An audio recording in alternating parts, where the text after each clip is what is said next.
Faisalabad ATC की जानिब से अपने भतीजे शेख राशिद शफीक को 10 साल की सज़ा पर अवामी मुस्लिम लीग के सरबराह शेख रशीद ने दुख और अफसोस का इजहार किया। शेख रशीद ने दावा किया कि शेख राशिद तो कभी फैसलाबाद गए ही नहीं, केस से मुतालिक मुतला भी नहीं किया गया और सरकारी वकील से ही हमें सजाएं सुना दी गईं।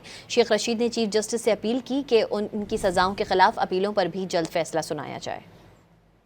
आज एक माह में फैसलाबाद के चौथे केस में भी मेरे भतीजे शेख राशिद शफीक को उमर अयूब और शिबली के साथ 10 साल कैद सुनाई गई है, जो कि जुल्म है। एक पैटर्न रख दिया गया है 10 साल, जबकि वो वहाँ की मौजूद ही नहीं था और हमने बहस भी नहीं की, हमें मुतला भी नहीं किया गया।